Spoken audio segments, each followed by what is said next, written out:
All right, guys, you will not believe what happened.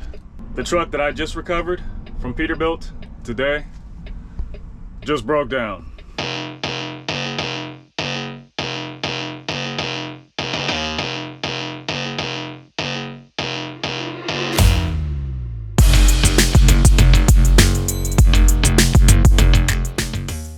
What's up, guys? It's the next morning, and we got the first half of the load unloaded already,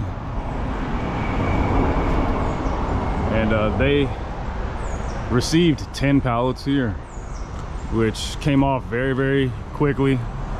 And what happened when they unloaded it is they took all the pallets that were back here, of course, but then this last pallet was double stacked still, so I wanted to keep the weight evenly distributed, even though I'm only going, you know, 8 minutes around the corner. So I just had them take the top pallet off and put it on the side right there, so it would be flat. It's a very small thing, but the fine details are what set things apart, you know, especially if you're trying to be good or trying to be great, you know, paying attention to the details and being consistent. So I'm waiting for my clock to refresh completely for my 10-hour break, which will be in about, you know, 8 minutes, I think, from now. And then I'll drive around the corner, get rid of the rest of those shingles, and we'll see what they're going to be doing or what the plan is exactly. Because like I told you guys, I need to get this fuel tank taken care of, this fuel tank issue, go to the terminal and get some securement. But give you guys a look at what the mechanic was telling me. Now, I'm not a diesel mechanic in any kind of way, so I work on cars, my personal vehicles, but that's way different than, you know, anything on a truck. Plus, like, I'm not gonna work on a TMC truck anyway. It's not my responsibility, and that's not something that they would allow you to do anyway, nor is it something I want to do. But the mechanic was saying that fuel lines aren't connected. Now, I mean, this looks like it should be connected to something. He said it's not connected to the fuel line. I mean, I don't know for sure. Like I said, I'm not an expert on this, but this is definitely isn't connected to anything. But the fuel sensor that's connected to the fuel gauge is attached to this tank. And this tank, from what he's saying, isn't connected to the fuel line to draw any fuel from. So there's 3/4 of a tank of fuel in this unusable fuel tank. And my tank on the driver's side is the only one that was providing any fuel to the engine, which is working fine. But I filled it up yesterday before I got parked yesterday morning, like I told you guys, and I set my odometer to 0 before I left, and I drove about, or exactly 189 miles from Fort Chiswell to get here. So I've got a good amount of fuel, more than enough, of course, to drive to go get this load delivered around the corner. And then if I got to go drive down to the Gaston terminal after that, or to another shipper to go pick something up on the way down there, I don't know, but there's more than enough fuel for me to go do that. Plus there's pilots and Flying J's along my way heading south if that ends up being the plan. So I'll just refuel again along my way down there if I need to. I mean, I'll probably will, just to have the thing loaded up. Well, I want to do that, but once they get everything fixed, I don't know how much or what the next load is I'm going to be picking up. I don't want to completely fill my tank, so because like I have 3/4 of a tank on this side, and then I probably have about, well, more than half, I think, on the driver's side. I don't want to have so much fuel that I'm overweight on the next load I pick up, because I don't know what the next load's going to be. But I cannot let that fuel tank run out, so I could always just put, like, I don't know, 50 gallons or something like that in there, just to make sure that I'm all right regardless of what I'm doing. I'll deal with that as it comes, and I'll pick up with you guys when I have an update on our next pickup situation, or where we're getting routed to after we deliver this freight here. Okay, another update now. I just got loaded with a preload here in South Carolina. Some of you guys might recognize this place. That's all you get to see. But I'm here in South Carolina, and I was originally thinking that I was gonna go to the Gaston terminal, since I'm already in South Carolina, not too far from it right now. but the gasoline terminal does not have the proper equipment to deal with the fuel tank. So I was informed that the only terminals that can address it are the Brownsburg terminal and the main headquarters up in Des Moines, Iowa. So I'm getting routed up to Brownsburg to get that looked at. The load that I'm delivering is going up near that area, not too far from the terminal. I think they're going to try to see if they can connect the lines to the engine from the fuel tank, the passenger side, and see if that's all that needs to be done. I was thinking that there was a leak, a slight leak coming from underneath the tank, but from what I was hearing, it might be like a thing where it's trying to siphon, and the backup pressure, you know, I'm not going to be able to explain it properly because I'm not a mechanic, but basically, you know, since it's not connected right, you know, it's making, you know, some stuff leak just because of the pressure or something to that effect. Don't quote me on any of that because I'm probably not explaining to you the correct way for it to make mechanical sense for anybody who's more inclined with diesel mechanics than I am. But they're going to try that. I think worst case scenario, if everything else completely bombs, I'm probably going to get routed to the Des Moines terminal, which I do not want to happen because I'm probably not going to be able to make it home this weekend if that ends up being the case. And actually, there's no probably to it. I'm definitely not going to be able to make it home. Waiting for the repair and then having to drive home because I live in North Carolina and Des Moines, Iowa is quite a bit away from there. You know, Brownsburg is already bad enough. It's like a 9.5 hour drive or something like that, you know, back down to where I live in North Carolina from the Brownsburg terminal. So almost an all day event, you know, without counting the time that's going to take, you know, to go pick up a load somewhere and then head home with it. So we'll see. But I'm gonna go ahead and get on the road now because it's like an 11.5 hour drive from Brownsburg, or to Brownsburg from where I currently am. So needless to say, I'm definitely not going to get there today, which I didn't plan on that.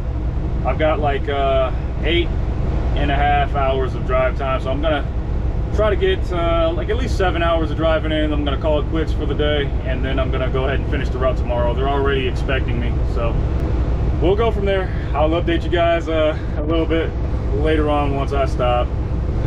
It's going to be a long video, guys. I want to try to ride this all the way out to the end so there's a resolution you guys get to see with this whole endeavor of me picking up this truck. So stick around, guys. We got a little bit further to go. Let's see what happens. All right, guys, it's Friday afternoon. Last check-in was on Wednesday when I picked up that load in South Carolina. Wednesday was just driving to the terminal in South Carolina. I didn't get there on Wednesday.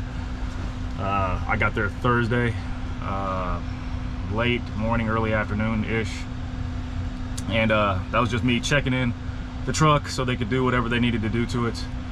Unfortunately, they did not have a replacement tank in South Carolina, and it was more than just the lines being disconnected. The entire tank is bad, so it has to be replaced. That tank was, the passenger tank was previously full of fuel. They siphoned that fuel out, so I don't have that empty or that full weight that's not able to be utilized in that fuel tank. That's out of there. So I'm just running on one tank right now. I'm in Indiana delivering that load that I picked up in South Carolina right now. And we've been held up for a while. We got detained. Not necessarily, well, let me do it. Detained because of that truck right there. I got here at like 10:55, and that other driver had his front tarp off already. I was able to untarp my load, take my plastic off and most of the straps. I left a few of them on there because I'm going to need to move around still. I don't want to take everything off, but I had all of my securement done, and that other driver was still fiddling around with his straps, and I'm not gonna go into too much. I'm not trying to blow the guy up, but he was moving at a turtle or snail's pace. Because right now it's 1 o'clock, 1:05. Like I said, I got here at 10:55. So the other driver took so long to get his stuff put away that the loaders here, or the unloaders here, went on their lunch break. So then we had to wait for that even longer, and they didn't come back around to start getting him unloaded until like almost 12:45. So I'm probably going to end up doing a split log here. I think my split log's going to be starting, or it's going to be complete around 1:25. So it is what it is. Sometimes it's like that, guys. You know, you don't have any control over that. It sucks, but like I said, or I've said in previous videos, you know, winning out here as a trucker, a large part of it is how strong you are mentally. If you let things blow your cool and you get stressed out and frustrated really easily, you're not going to survive out here. You're going to be stressed out all the time. You're going to hate your life. You got to be able to come into contact with a problem and adjust yourself so that you can overcome and still succeed despite what's going on. Because like trucking, there's all kinds of things that can happen. I'm dealing with one right now. I've been dealing with it all week. the truck that I picked up, the fuel tank issue and all that stuff. So I was able to get a lot of that stuff taken care of. Well, some of the stuff, the minor stuff, taken care of about the truck when I took it into the terminal for service. Well, it wasn't really service. Well, yes, it was. It was service. It was service, just not a routine maintenance service. But I was able to get the name changed on the truck. You know, get some minor touch-ups done, and I was able to collect the securement that I needed for this truck. So did that, and we already have a preload for today since we've been waiting for so long. Picking up a preload about an hour and a half away from here. It's going to be some shingles, so that's going to be very easy. But saying that this load is supposed to have a lumber tarp, so I'm not completely sure what type of shingles it is. I have an idea in my head because I've had some metal type shingles, or they were a little bit different. I can't really say exactly what they look like because I've only had that kind of load twice, but I think that's what it might be because I had to tarp that load of shingles before. But we'll see when we get there. I'll keep this rolling out here, guys, and hopefully I'll get unloaded here soon. The positive thing about this next load that I'm picking up, aside from it being shingles, is that it's not delivering too far away. It's got a 75-mile bounce and a 455-mile loaded trip. So I'll be able to, under decent circumstances, knock out the vast majority of that drive today. Because I have, let's see, more than enough hours to get that done, I'm pretty sure. Especially when the split log comes up. I have 9 duty hours and 8 hours 45 minutes on my drive line, so I'll be able to go pick that load up and then drive, you know, a solid amount and find a solid place to park for the 34-hour reset, and then go ahead and get our stuff delivered on Monday. But as far as getting that replacement tank, I'm not exactly sure when that's going to happen. I don't know if the Des Moines terminal has one or not. I think my fleet manager's been checking in on that, so if they don't have it, they're probably going to have to order it from somewhere, and you know, I don't know. I guess I'll just be rolling around with just one fuel tank for a little while. It's inconvenient, but not impossible to deal with. It just adds to the story, guys. I'm showing you guys how it is out here when you are an over-the-road truck driver and the things you got to deal with, and how I deal with it and still succeed. Like I said, it's not the first time I've had a problem. It's the first time that I've dealt with this specific problem, but it's definitely nothing that's going to be able to stop me. This other guy is moving. The guy that was moving at the turtle pace, he's back there leaving now finally. So I'm gonna go ahead and get unloaded. I will catch up with you guys in a bit. All right, we're here at the shipper for that pre-plan that I got earlier. We are picking up some standard shingles, actually, mixed in with some that are going to be in boxes. That's why they need to be tarped. So it's not the whole load, it's probably going to be just the front. I'm waiting my turn to be loaded. I've been here for a long time. It's like 5:15 right now, and I've been here since like 2:40.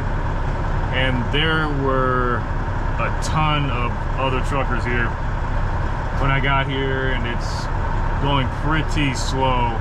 On a positive note, fleet manager let me know that they got a replacement fuel tank for me that they have reserved, and it's sitting at the Des Moines terminal.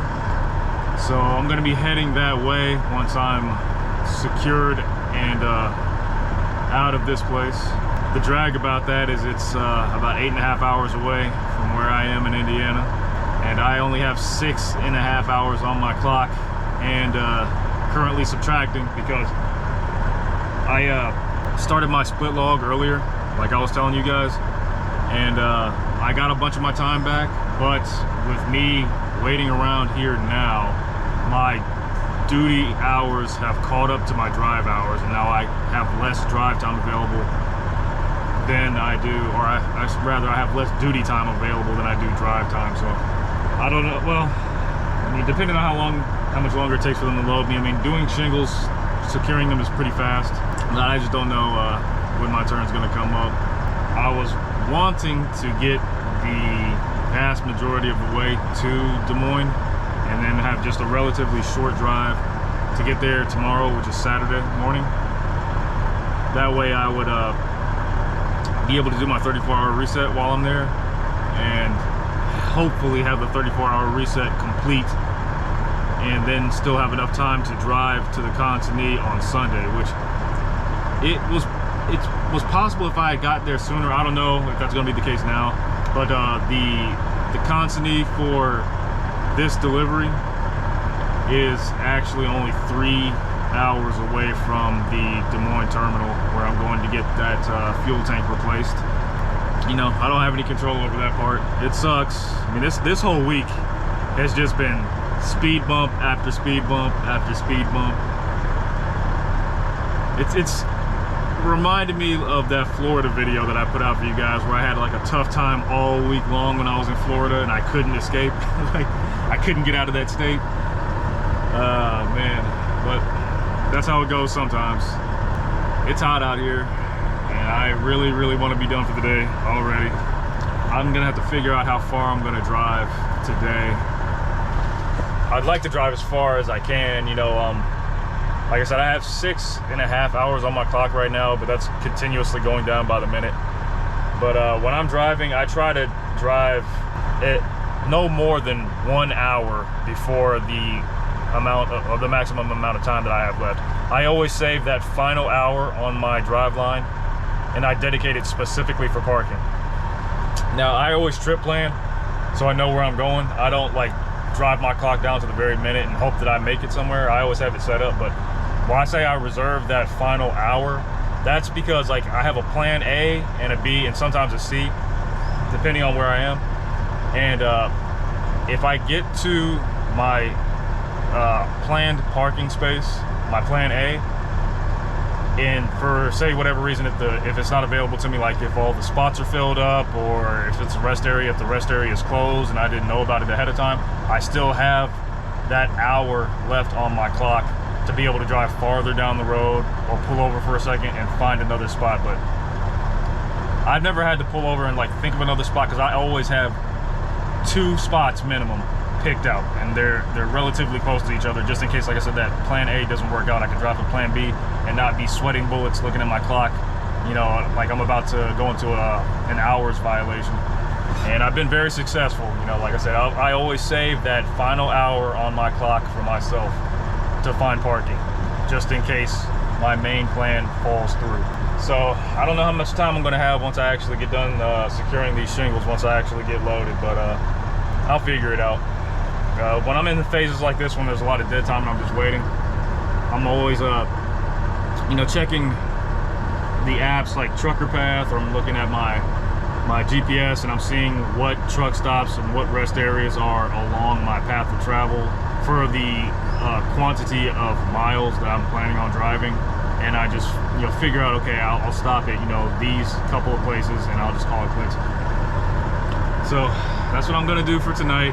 I've got overall 32, almost 33 hours on my drive cycle for this week out of the 70 hours. So I'll be able to make it tomorrow without running out of time in my entire week of service. So I'm not worried about that. I just want to not have to drive for too long tomorrow morning, if I can help it.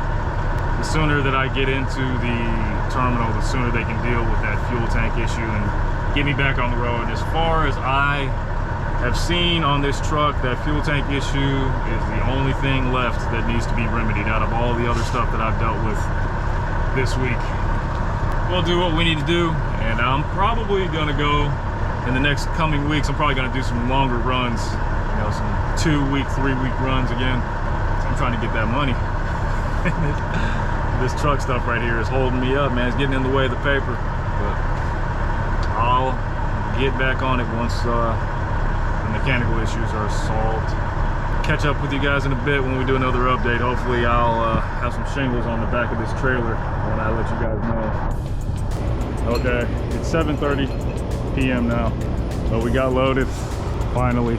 Standard shingles, and then this is the rolled out roofing here that goes underneath the shingles. That's the part that needs the tarp on it.